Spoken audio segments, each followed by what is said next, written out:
So my recent video on Genshin Impact got a lot of feedback, let's say.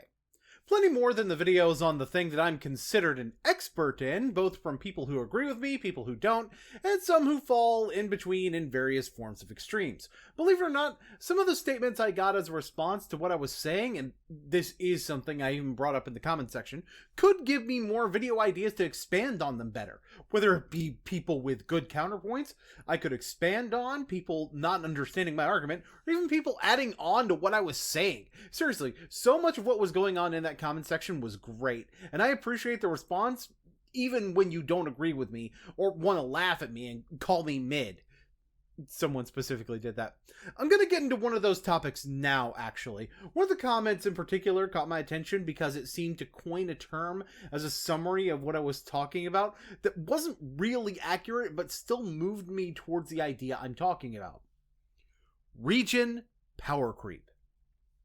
This was, I guess, partially my fault. They asked me what gacha games I'd played, and I brought up my history in Magic and Yu-Gi-Oh! As examples of that, including me bringing up this inevitability of power creep that I touched on in my video on the modern ban list announcements from the prior week. I'll get back to their point, but that's where I realized that if power creep is going to be such an important concept that keeps coming up, why shouldn't I elaborate more on power creep as a concept? But that starts with defining a couple terms. I don't think a lot of you don't play video games, but power creep is a concept you may be less familiar with if you don't play things like TCGs or gacha games. These are games that are intended to receive new content over time, a form of game creation that I'm going to shorthand in the rest of this video in particular as long-form game design. Granted, you still may get it already, but just aren't used to it by that kind of name. See, with most games, the challenges that you face get more difficult over time, but in the case of many of them, it's because your abilities increase over time, either because you're getting bigger numbers or more mechanics by way of gameplay progression, or because you, the player, is interacting with those mechanics that already existed better. So, power creep is similar to that, whereas it takes place over real-world time of continual releases as part of a game's lifespan rather than as an in-game progression. Imagine if you play the sequel to your favorite game, for example, and you have all kinds of new abilities you didn't before. That's power creep, at least when the concept is translated more literally into non-long-form game design. Which is where I go back to my video on the MTG ban list a bit. And one of the comments there, I see a lot of channels on game theory in relation to TCGs, especially talk about preventing it, how much of a disease it is, stuff like that. But that's where what I actually said becomes relevant. If you're making a game with long-term design in mind, you can't. You just cannot prevent power creep in some capacity from happening. So now, part of what I'm going to do in this video is explain why that is. First, let's look at the simple form of this, and that's the financial aspect. If no one is going to buy into the newly introduced aspects of a long-form game, then developing those new aspects to introduce is not worth the cost of introducing them. I'm aware it's a pretty cynical way to put it, but this remains true whether we're talking about an independent project with a $5 budget, a AAA release, or really anything in between. From a business sense, you want to make money on what you introduce, and to do that, what you introduce needs to be relevant to the experience in a way that excites people to try it. Even if we step away from long-form game design and into more traditional game design concepts, you can see that to be true. I mean, if a DLC for a game didn't have something that excited you, would you buy it?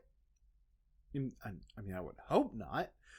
So they have to make something that's interesting to play with, which involves power creep in some shape or another most of the time. If you've played a board game with an expansion, it's really the same concept. Why would you buy the expansion if it didn't add features and systems that created a new experience in that game? Which dives me into the artistic reasons why power creep just plain happens. Right, let's assume money is in no way a motivator in creating the game. You just want to make a game and have new elements introduced over time. What is the goal of making the game and having those new elements get introduced? Well, obviously, you let people play with the base elements, and then when new elements come about, there's a shift in the game. But the new elements need to be interesting enough to use that people will actually use them.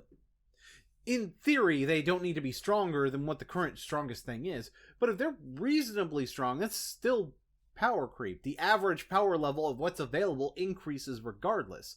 Like, even if I'm introducing a 7 out of 10 electro DPS, that's going to mean that the 6 out of 10 electro DPS that more people were using because of having more limited options is getting pushed out. Of course, some people will point out that you can simply add new mechanics in the mix with the old ones and have more complex game states and game actions rather than making the numbers more powerful. Guys, that's what Yu-Gi-Oh! Does already. Cards are more powerful specifically because they do more things. In fact, most of Magic the Gathering's power creep has come in the form of a card costing a little bit more than a prior version of the same effect, but having an additional effect or option tacked onto it. People call this feature creep, and it's not so much a solution to power creep as it is a different word for it. This, by the way, applies to creating new elements to interact with as well. There are really two key differences, though. For one, feature creep has a tendency to feel less blatant than power creep. It can be a lot more subtle to add a small effect or add elements of game decisions rather than increasing a number, because increasing a number is something you can objectively measure every single time by just looking at the two numbers side by side. And, well, if you have two pieces that do the same thing, but one of them also has another thing you can do on it, the escalation of skill floor becomes a little more obvious. You can still power creep your game pieces. Even the dials that you're changing don't have any numbers to them whatsoever. One of the better examples of this that I can talk about from Genshin is with Hu Tao versus Arlecchino. I know there are numbers that are different too, just work with me here. Both are Pyro DPS polearm units that want to use charge attacks, give Pyro infusion with their elemental skill, self-heal with their burst, and do not want healers. The both of them also have an HP-based damage mechanic, with Hu Tao directly consuming HP being rewarded for being at low HP, while Arlecchino gives a bond of life and becomes rewarded for how large the bond of life is once it's cleared. While you are mechanically allowed to use a healer with Hu Tao and just won't get as much bonus if you do, unless you use one that will stop short of putting you to full like Bennett, in Arlecchino's case, you actually can't be healed, but Arlecchino trades in that healer functionality for her mechanics not making getting hit as much of a punishment. These two characters on paper are the same power level in spite of being released about 2 years apart. But then which one is more powerful? The one that's released later. While you can say in the case of Genshin, you really have addition by subtraction, you see the idea, right? It's features that allow functions that previously weren't available that results in an increase in power of the game piece. That's why modal spells are so much more common in Magic now. Yu-Gi-Oh! Still very rarely has boss monsters with more than 3,000 attack, but now they have the entire of War and Peace along with the 27 effect negations printed on the card. It's not bigger numbers that make the power creep. It's the feature creep that makes it more powerful. So all this talk about how power creep is just a fact of long-form game design, it probably makes it sound like every game has an inevitable endpoint where it can't go any further no matter what you do, right? Well, yes and no. For one, everything ends eventually, for sure, and by making an effort for an older game pieces to remain relevant, you can keep your game's lifespan longer. As I said before, Yu-Gi-Oh! Boss monsters kind of stick with the rule set by Blue Eyes White Dragon most of the time in terms of what the raw number is, even if Yu-Gi-Oh! Is, well, perhaps the worst example of controls over power creep. The other aspect is that there's good power creep, and there's bad power creep.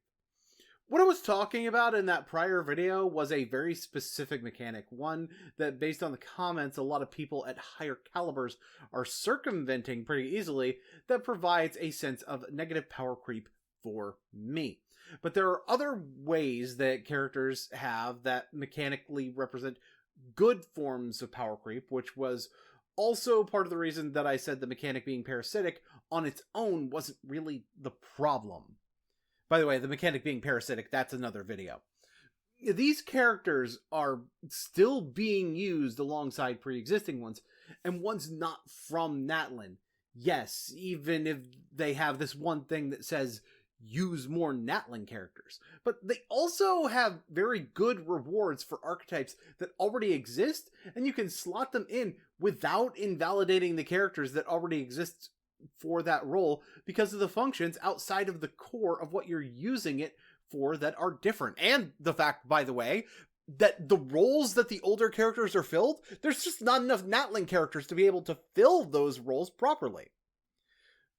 And the first part of that is what good power creep does. It still makes you excited to use the new thing, but it doesn't reduce your enjoyment of what was already there.